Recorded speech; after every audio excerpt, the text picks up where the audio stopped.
Anda masih bersama saya Rizal Wijaya di Ruang Publik KBR hingga pukul 10 waktu Indonesia Barat dan masih bersama Ibu Ida RM Sigalingging selaku Sekretaris Pengurus Yayasan Dharma Bakti Astra YDBA, kemudian Bapak Tri Sukamto selaku pemilik PT Bimuda Karya Teknik UMKM binaan YDBA. Baik, dan kami juga masih terus menunggu ya untuk Anda yang ingin bergabung. Salah satunya sudah ada melalui WhatsApp. Saya akan bacakan terlebih dahulu. Ibu sebelum menjawab pertanyaan saya sebelum jeda tadi ya Bu Ida ya. Nggak apa ya Bu Ida ya, saya bacakan terlebih dahulu. Ada salah satu pendengar nih dari Randy di Bekasi. Apa yang membuat Pak Tri akhirnya memutuskan untuk pensiun dini? Bagaimana cara Bapak untuk meyakinkan diri sendiri untuk melakukan hal tersebut? Kemudian Kevin di Jakarta, bidang usaha apa saja yang bisa bergabung dengan YDBA? Apakah hanya bidang-bidang tertentu saja? Oke, mungkin Ibu Ida sekaligus nyambung jawaban pertanyaan dari Kevin di Jakarta ya Bu Ida ya. Sebenarnya Baik, pendampingan apa yang dilakukan oleh YDBA, kemudian bagaimana tahapan-tahapan yang harus dilakukan ketika menjadi binaan dari YDBA.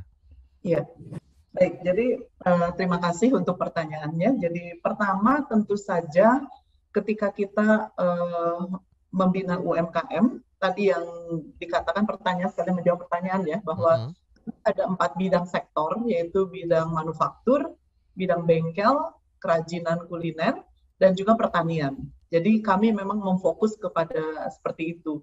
Jadi kompetensi kami pasti manufaktur sama bengkel. Tetapi yang di luar sana kami juga melihat bahwa ada kebutuhan untuk di sana. Sehingga kami juga mencari expert ataupun juga pendamping-pendamping yang sesuai untuk kebutuhan itu. Hmm. Nah, apa yang kami lakukan supaya kayak Pak Tri ini gitu ya, bisa bertahan gitu. Jadi pada saat awal ketika kita akan membina, yang paling penting bagi UMKM adalah mindset-nya. Hmm. Nah, basic mentality atau mentalitas dasar yang kami punya di Astra itu betul-betul kita tanamkan. Sehingga dengan demikian mereka bisa survive, tidak pantang menyerah. Karena menjadi UMKM itu kan banyak tantangannya ya. Nah, mindset inilah yang betul-betul menjadi penting bagi UMKM untuk maju. Kemudian secara teknis juga yang paling pertama yang kami lakukan adalah mereka, apalagi di manufaktur dan yang lain-lain, yaitu 5R. 5R itu bagaimana sistem bahwa dia harus tepat pekerjaan dan semuanya itu harus ringkas, Hmm. rapi, resik, harus rawat dan harus rajin. Karena Hmm. dengan demikian akhirnya mereka sendiri akan happy ketika bekerja dan juga ketika dilirik oleh customer, mereka akan melihat oh ya ini rapi nih. Kalau semuanya rapi pasti produknya juga oke. Repeat Nah, order di ya. situ betul. Nah, disitulah pendampingan yang kita lakukan, Mbak. Jadi bagaimana mereka betul-betul mindset-nya itu bahwa ketika harus melakukan itu bagus seperti itu. Jadi pengaturannya, penataannya, dan mereka juga harus rajin. Dan Hmm. itu harus diterapkan kepada semua karyawannya. Kalau tadi Pak Tri 4, kemudian naik ke 30-30-30-nya harus punya mindset yang sama supaya bisa berkolaborasi. Satu Kemudian visi ya. ya, kemudian advance-nya pada saat pertama kita ajarkan mereka tentang manajemen produksi. Hmm. Kalau manajemen produksi baik dimanapun juga ya, mau di bengkel maupun yang lain, selalu manajemen produksi itu menjadi penting supaya mereka bisa tahu bagaimana memanage produksinya dan hasilnya sesuai dengan kebutuhan customer, quality, cost delivery-nya. Kemudian kita ajarin juga masalah keuangan, karena biasanya kalau UMKM itu antara uang pribadi dengan uang perusahaan itu nyampur, Campur aduk. nyampur. Nah itu sampai untung apa enggak gitu ya. Nah itu yang harus diajarin seperti itu. Beruntung kalau Patri kan dari bank ya, jadi udah Oh. biasa rugi laba. Tapi kalau UMKM kebanyakan kan mereka sangat sederhana. Hmm. Nah, kemudian yang paling penting lagi adalah pasar. Nah, bagaimana kita juga mencarikan, memfasilitasi mereka untuk pasar, Hmm. apakah berupa pameran atau mempertemukan dengan perusahaan-perusahaan atau pemerintah atau apapun juga. Karena kalau tidak ada off-taker atau kita sebut ayah angkat yang bisa membantu mereka, mereka akan kesulitan gitu Hmm. seperti itu. Nah, baru yang lainnya bagaimana menata SDM-nya sehingga bisa skillful. Kemudian juga yang paling tidak pernah kita lupakan adalah bagaimana mereka harus sadar tentang kesehatan eh, kerja. Oke. Jadi K3L dan juga limbah. Kan karena banyak UKM kita itu kan berada di perumahan. Nah, jangan sampai usaha atau produksi mereka itu mencemari. Membawa masalah Itu kita baru. ajarkan juga mindset-nya. Dan yang terakhir, tadi Pak Tri katakan bahwa itu betul, bahwa kami selalu menekankan bahwa menjadi UMKM itu harus tolong-menolong. Harus punya mentalitas yang mau berbagi. Nggak boleh hanya sendiri. Sehingga mereka bisa saling kuat gitu untuk lakukan itu. Nah itu yang mereka harus, dan kalau mereka udah jago, ya mereka harus ngajarin juga ke UMKM yang lain gitu, supaya multiplier efeknya bisa dapat gitu ya, kan UMKM kan banyak ya Pak ya. Nah itu kira gambarannya yang kita lakukan untuk UMKM kita Pak. Jadi kalau mungkin pendengar sebelumnya mungkin menganggap bahwa YDBI ini hanya memberikan pendampingan soal manajemen produksi, ternyata banyak banget ya, sampai manajemen keuangan segala loh, luar biasa loh ini. Keseluruhan ya Ibu ya. Nah, ya, termasuk kalau pertanian itu mereka harus belajar budidayanya seperti apa gitu. Seperti itu, budidaya, terus nanti produk turunannya, ya banyak yang kita lakukan supaya mereka tidak stuck hanya di produksi aja seperti itu. Betul. Gitu kan. Jadi YDBA mengundang para expert gitu ya untuk mendampingi mereka, membimbing mereka. Betul. Baik. Nah, ini nyambung lagi Bu. Maaf ya Patri, sebentar ya Patri ya. Ini Bu Ida, Pak Wikan, bagaimana proses pengajuan kerjasama UMKM dengan YDBA, khususnya kami yang di luar Jakarta? Apakah ada cabang-cabangnya di daerah? Apa saja persyaratannya? Terima kasih. Iya, kami punya 13 cabang di berbagai daerah. Ada di Kalimantan, Jawa, ada di Tegal, kemudian ada di Banyumas, Banyuwangi, Jogja, seperti itu. Kemudian kita juga ada di NTT. Itu, dan jadi ada seperti itu. Nah, bagaimana caranya?